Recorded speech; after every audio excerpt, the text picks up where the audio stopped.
Yes,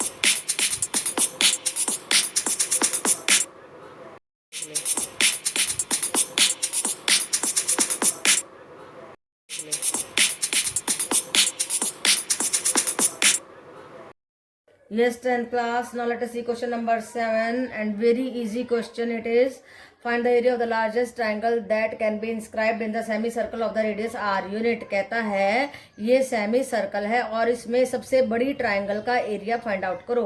तो हमने क्या किया, एक सी पॉइंट ले लिया on the semi circle and then we joined it to A and to B. So we are getting AC and BC.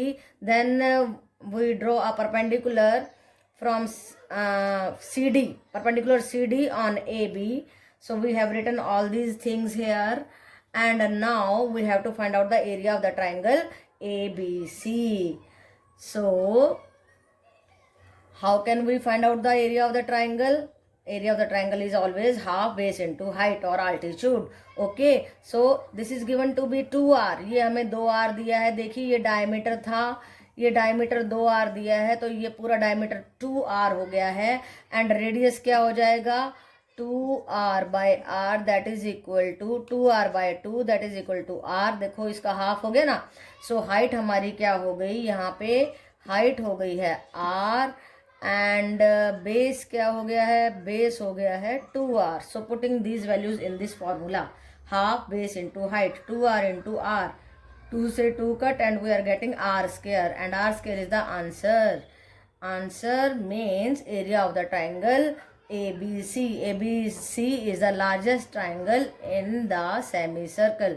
Okay बेटा, so it was a very easy question और इसको आपको एग्जाम में छोड़ना नहीं है और इस तरीके के क्वेश्चन बड़े आराम से आप कर सकते हैं।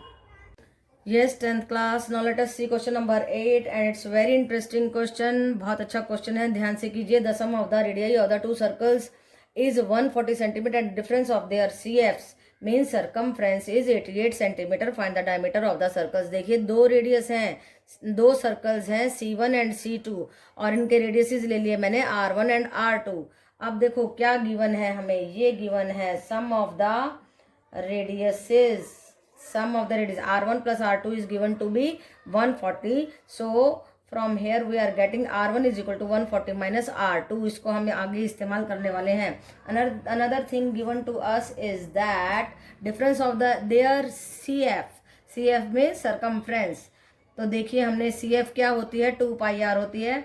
तो फर्स्ट सर्कल का 2 पाई r1, सेकंड का 2 पाई r2, दोनों का डिफरेंस लिया दैट इज 88 सेंटीमीटर। देखो ये दिया है 88 सेंटीमीटर, ये सम दिया था, ये डिफरेंस दिया है। So now from 1 we are taking the value of r1 and putting in 2 में हमने रख दिया है r1 की value 140 minus r2 and then what we are getting 2 pi into 140 minus 2r2। देखो 2r2 हो गया इज इक्वल टू 88। ओके बेटा, और ये सेंटीमीटर है, अंडरस्टूड है। अब देखिए यहाँ से 2 और कॉमन ले लिया हमने तो 4 पाई हो गया। 70 minus r2 is equal to 88। Now 70 minus r2 is equal to 88 by 4, ये 4 कर दिया एंड पाई नीचे गया तो उल्टा हो गया 7 by 22 and when we are cutting it 22 4 जा 88 एंड 4 1 जा 4, so we are getting 7 centimetre. तो हमारा क्या आया, यस बेटा हमारा अभी तो कुछ भी नहीं आया है, 70 माइनस r2 आया है 7 सेंटीमीटर। अब हमें r2 निकालना है, इसलिए r2 को यहाँ रखेंगे 7 minus 70 and we are getting minus 63, minus से minus cut, so we are getting r2 is equal to 63 centimetre. अब आया है r2। ओके बेटा, now putting the value of r2 in equation number 1 में हम पुट कर रहे हैं r1 will be equal to 140 minus 63 and that is equal to 77 centimetre. तो बेटा कॉमन अंडरस्टैंडिंग का क्वेश्चन है, ज़्यादा मुश्किल नहीं है। दो सर्कल दिए, उन दोनों के रेडियसेस का सम दिया 140, difference of the their circumference दिया है 88। इन दोनों को इस्तेमाल करते हुए यहाँ से वैल्यू निकाल करके r1 की लो चाहे r2 की लो, हमने r1 की ली है यहाँ पे पुट कर देंगे और r2 की वैल्यू निकल जाएगी, r2 की वैल्यू यहाँ पे रख देंगे and we will get the value of r1। तो बहुत आसान था, कॉमन अंडरस्टैंडिंग का क्वेश्चन था और इस तरीके के एवरेज क्वेश्चन आने के पूरे चांसेस होते हैं और 2 या 3 मार्क्स में आपके ये क्वेश्चन आ सकता है। ओके बेटा। Yes, 10th class. Now let us see question number 9. And what is asked in question number 9 is that in the given figure, this is the given figure, find the area of the shaded region. We have to find out the shaded region. तो क्या दिखाई दे रहा है? ये circle, circle के बीच में rectangle, और shaded region का एरिया हम कैसे निकाल पाएंगे? जब हम सर्कल के एरिया में से इस रेक्टेंगल के एरिया को सब्ट्रैक्ट कर देंगे। तो सर्कल के एरिया के लिए हमें क्या चाहिए होता है? सर्कल का एरिया ऑफ सर्कल क्या होता है? Pi are square. क्या चाहिए हमें? आर चाहिए। R is not given to us. Okay बेटा, सो हमें आर कैसे फाइंड आउट करना होगा? इस ट्राइंगल पे पाइथागोरस लगा करके we have to find out the diagonal AC। आप लगा दीजिए पाइथागोरस। कितनी बार लगाते हैं? ओके, क्या होती है Pythagoras? H square is equal to P square plus B square. ये होती है हमारी पाइथागोरस थ्योरम। ओके बेटा, तो हर चीज आपको क्लियर होनी चाहिए, आपका बेस स्ट्रांग होना चाहिए, तो क्वेश्चंस अपने आप आसान लगने लग जाते हैं। तो देखिए हमने यहाँ पे लगा दिया है पाइथागोरस थ्योरम। कैसे लगाएंगे? This is the hypotenuse AC square is equal to DC square plus AD square. Now AC square is equal to DC क्या है? 8 सेंटीमीटर, 8 का स्क्वायर प्लस AD क्या हो जाएगा? 6 का square. Now AC square will be equal to 8 8 जा 64, 6 6 जा 36, दोनों को ऐड करेंगे 100, AC आ जाएगा 10। And when we are taking half of AC, this is the full AC, and when this is the diameter, so this is the diameter of the circle, and radius कैसे निकलेगा? AC by 2 करके, and that is 5 centimetre. इसको clearly लिख देती हूँ मैं। देखिए, that is AO, that is the radius of the circle. Now we have to find out the area of the shaded region. So what we are writing here, area of the circle minus area of the rectangle. Okay beta, area of the circle is pi r square minus area of the rectangle is L into B. Putting all the values, we have to take pi 3.14, 3.14 by 100 point मैंने उड़ा दिया है, into radius क्या था? ये अभी 5 निकाला था हमने, 5 इंटू 5 माइनस, और 8 लेंथ है, ब्रेथ 6 है, 8 into 6। So after calculating it we are getting 78.50 minus 48, and when we are subtracting this from this we are getting 30.50 centimetre square. Okay बेटा, तो शेडेड रीजन का एरिया कितना आया? 30.50। अब देखो कितना आसान क्वेश्चन है। अगर आपके कॉन्सेप्ट्स क्लियर हैं, अगर आपकी पाइथागोरस क्लियर है, आपको एरिया का मालूम है, और आपको ये मालूम है कि ये हम डायमीटर निकाल रहे हैं और इसका हाफ करने से रेडियस आ जाएगा, तो बहुत आसान क्वेश्चन है, और ये क्वेश्चन आपका 2 या 3 मार्क्स में आने के पूरे पूरे चांसेस हैं। ओके बेटा, yes 10th class. Now let us see a very interesting question.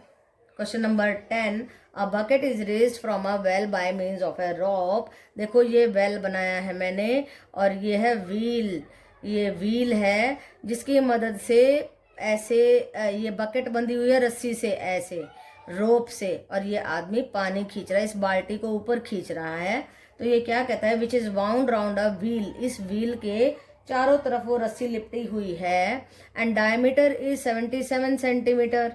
Right, इस व्हील का जो है डायमीटर जो है डायमीटर 77 सेंटीमीटर है, तो रेडियस हो जाएगा 77 बाई 2 सेंटीमीटर। राइट बेटा, सो अब हमें क्या करना है? If the bucket ascends in 1 minute 28 seconds, अगर जो बकेट है 1 मिनट 28 सेकेंड में ऊपर आती है, तो हमें क्या निकालना है? And its uniform speed is 1.5 metre per second. 1 second में 1.1 मीटर ऊपर स्पीड से चल रही है। Then calculate the number of the complete revolution. हमें जो है number of the complete revolutions निकालना है, पूरे के पूरे रेवोल्यूशंस का हमें क्या निकालना है? नंबर निकालना है। ओके बेटा, सो अब देखिए हम क्या करने वाले। पहली बात तो लिखो, डिस्टेंस कवर्ड इन 1.1 मीटर कितने सेकंड में? 1 सेकंड में। हमें निकालना है 88 सेकंड में। कितने सेकंड में? 88। कैसे आया? 1 मिनट 28 सेकंड। इसको 60 से मल्टीप्लाई करेंगे, 60 एंड प्लस 28 करेंगे, 88 सेकेंड। तो हमें 88 सेकेंड में निकालना है। 1.1 को 88 से मल्टीप्लाई किया, so we are getting a distance of 96.8 metre, और उसको जब आप सेंटीमीटर में कन्वर्ट करेंगे, 96.8 को मल्टीप्लाई कर दीजिए 100 से, So we are getting 9680 centimetre. Okay बेटा, तो इन चीज़ों को भी समझना बहुत ज़रूरी है, क्योंकि नहीं तो आप सोचेंगे कि ये कहाँ से आ गया। Okay, now the distance covered in 1 revolution. अब देखो, ये पहिया जब घूमेगा तो 1 रेवोल्यूशन बनेगा। ये जो है जहाँ से रोप आ रही है बाल्टी को लेकर के, तो ये पहिए के एक 1 रेवोल्यूशन की डिस्टेंस होगी, वो हमारे 1 रेवोल्यूशन की डिस्टेंस होगी। ओके बेटा, सो 2 पाई आर लगा देंगे, सरकमफ्रेंस निकाल देंगे इस व्हील की। 2 पाई आर, आर क्या है हमारा, देखिए 77/2, पाई 22/7 लगा दिया। So we are getting 242 centimetre. Now for the number of the revolutions के लिए हमने क्या करना है, total distance by distance covered in 1 revolution. Total distance थी 9680 and distance covered in 1 revolution क्या है, 242। इन दोनों को कट करेंगे तो ये फोरजा पे चले जाएगा and we will get number of the revolution 40। Okay बेटा, तो देखो कितना आसान क्वेश्चन नहीं कह सकते हैं पर इंटरेस्टिंग क्वेश्चन है।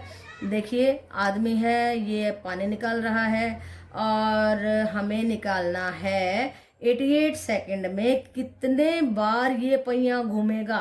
तो पहले आपको समझना है कि 1 सेकंड में कितनी डिस्टेंस कवर कर रहा है, 1.1। यहाँ से आपको ये अंडरस्टैंडिंग होनी चाहिए कि 1 सेकंड में 1.1 मीटर। उसके बाद आपको देखना है कि ये जो बाल्टी है वो कितने समय में ऊपर आ रही है, तो वो समय हमने निकाला 88 सेकंड आया। तो हमें 88 सेकंड में डिस्टेंस को निकाला 96.8 मीटर।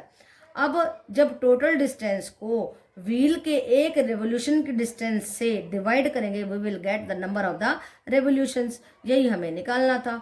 ओके बेटा, so it was a good question.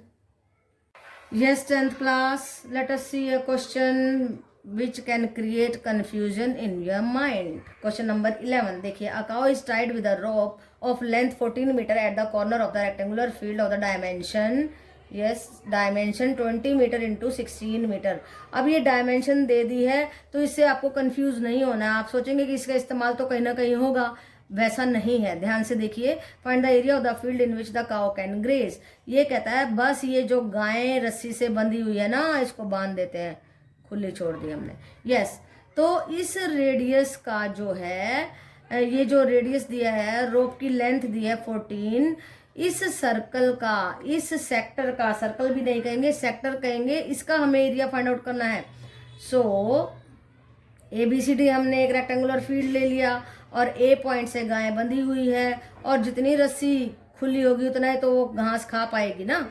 तो हमें निकालना है, length of the rope is given to be 14 metre. So we have to find out the area of the grass that cow can graze. ये निकालना है और वो है एरिया ऑफ द सेक्टर। आप कह सकते हैं APL, area of the sector APL। कैसे निकालेंगे, θ/360 into pi are square. Theta है हमारा 90 डिग्री, क्यों, क्योंकि this is the angle of the rectangle. 90/360 into 22/7 into 14 into 14। 14 क्या था, 14 था हमारा लेंथ ऑफ द रोप, वही रेडियस बन जाएगा। अब इसको कट कर दीजिए, 94 जा आ गया एंड 2 पे कट करेंगे 11 एंड 2 फिर से कट कर देंगे। 7 से कट किया तो यहाँ पे आया 2 से 2 कट हो गया and we are getting 154 centimetre square. तो बेटा ऐसा क्वेश्चन हमारे एनसीईआरटी में है जिसमें, जो कि हॉर्स का है, horse is tied to a rope. तो आपसे ये क्वेश्चन कई तरीके से पूछा जा सकता है। वो पूछ सकता है कि find the area which the cow can not graze. तो आप कैसे करोगे, तो आपको करना है रेक्टेंगल का area minus the area of the sector, तब हमारा क्वेश्चन बड़ा बन जाता है। इस तरीके से भी पूछा जा सकता है। सो इन्होंने तो ये 2 मार्क्स का क्वेश्चन है, बस इतना ही पूछा है, तो हमें इसी सेक्टर का एरिया निकालना है, उससे ज़्यादा कुछ नहीं करना है। डायमेंशंस देख के आप कंफ्यूज मत हो जाना कि ये क्यों दी है, तो बस we have to find out the area of the sector and that sector in which the cow can graze the field. Okay बेटा,